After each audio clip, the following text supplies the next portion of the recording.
Holy shit, 300 subs? Well, no bones about it, you're all pumpkin elves. Thank you beautiful, spooktacular people for continuing to watch, like, and comment on my hauntingly weird little channel. This week, I unknowingly picked a movie that was partially based on Mystery at the Wax Museum. And you can judge this choice however you want. Either way, it's still a fave and an early Roger Corman must watch. This is 1959's Bucket of Blood. We start with a groovy, if slightly blasé poet with a sassy backup sax for some reason. Life is an obscure hobo bumming a ride on the omnibus of art. Burn gas, buggies, and whip your sour cream of circumstance. Despite being only a minute into the movie, we're met with some tough questions. Where are John, Joe, Jake, Jim, Jerk? Dead.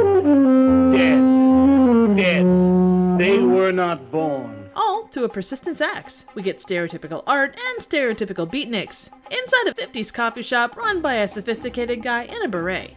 Of course, there are interesting patrons as well.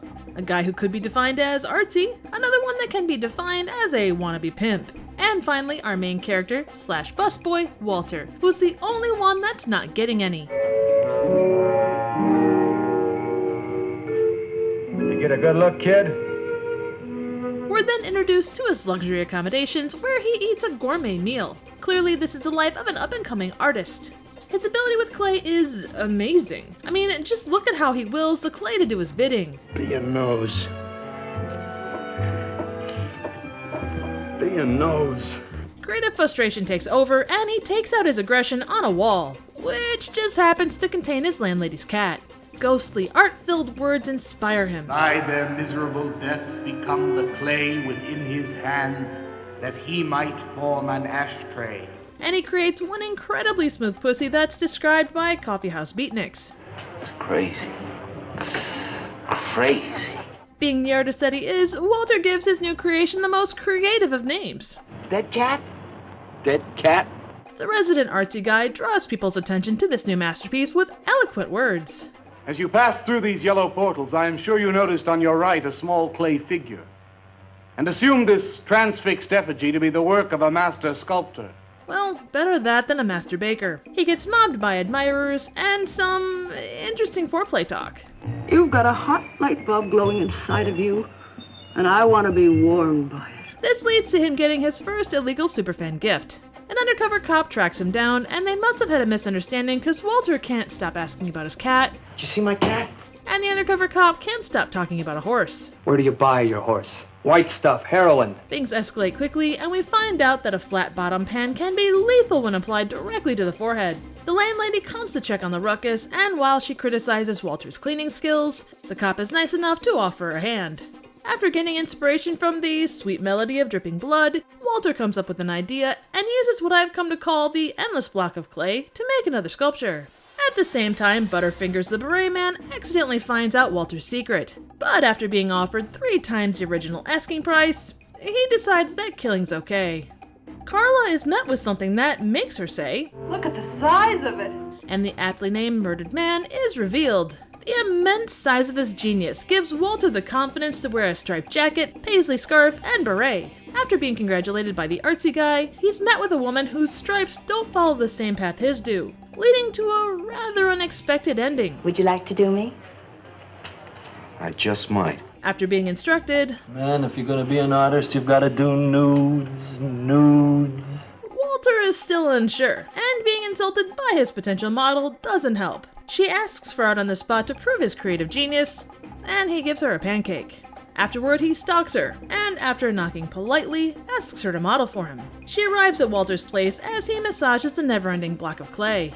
She gets undressed, and we learn that even then, horror movies relied on at least a little nudity to get by. He gets a little over-aggressive posing her, but we're rewarded with the look of a man that really enjoys his work. Walter is honored for his gritty, realistic portrayals with a party that involves a jaunty crown, chalice, and a plunger.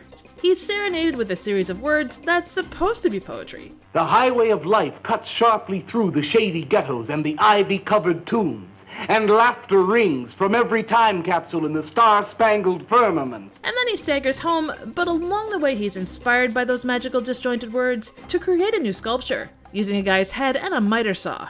The follow-up scene is eerily reminiscent of Seven. What's that you got in the box? What's in the box? What's in the fucking box? And Walter gets an art show to display all his kills. Killer art pieces. Weirdly, his art is praised for the intense level of detail. I guess detail had a different meaning in the 50s? Elsewhere, the artsy guy shows up in a tux and sandals to show us how wonderfully eclectic he is. At his highest moment, everything kinda crashes down. After rejecting Walter's marriage proposal, Carla looks a little too close and finds that the sculptures aren't really sculptures at all. As she's reeling from this, Walter proposes to make her immortal, but she runs away with him close behind. In the meantime, everyone else finds out Walter's secret, and they turn into a hardcore art critic posse to track him down. He gets haunted by the voices of his victims and decides to evade them and the growing posse. I'll hide where they'll never find me. His pursuers bust in and are able to find him really quickly, because he did a massively shit job hiding himself inside clay. I mean, damn, there is so much clay left! Moral of this story, if you're gonna make sculptures out of your victims, please coat the whole thing in more than half an inch of clay. So Bucket of Blood is a dark comedy directed by Roger Corman. It had a budget of only $50,000 and a 5-day shoot schedule, and they managed to make a pretty competent, if insanely low-budget film. Incidentally, the world record for shortest film shoot is 2 days. That record was held by Corman's Little Shop of Horrors, which came out a year later.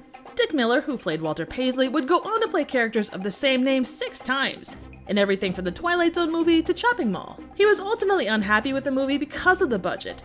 In his words, the acting, humor, and story were good, but the production values suffered because there just wasn't enough money. Corman's movies from this era hold a special place for me because they were my first exposure to the quintessential B-movie. I gained a lot of love and appreciation for the work that goes into crafting movies like Bucket of Blood, how they were able to make the most of incredibly limited resources and time.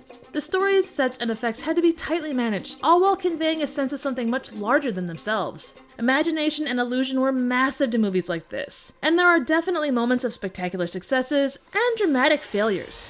Directors like Corman and William Castle, both of whose movies I've reviewed, were essential to growing the genre as we know it today. For as goofy of a concept as this movie is, there's a lot of deeper stuff here. It's not just a vapid horror movie that puts people into a situation. We do see the deeper side of a man that gets pulled from mediocrity for unexpected reasons, and then called out when he can't cope as everything crashes down. Maybe I'm looking too deep into a throwaway movie that was made to fill a slot on a drive-in theater bill, but for a movie on a shoestring budget and schedule, Bucket of Blood is an incredibly interesting film that I've seen several times, and it's never ceased to entertain. Corman is a staple of low-budget brilliance, and he's still going after 55 years with 414 producer credits and 56 director credits. That's not bad for a 94-year-old. If you can track down his movies, especially from this era, you're in for a schlocky treat that's worthy of Spooky Month. So what do you think? Suggestions for movies, trivial questions, comments, ratings, and a hand sculpture without an actual hand inside would be appreciated. Thank you so very much for watching.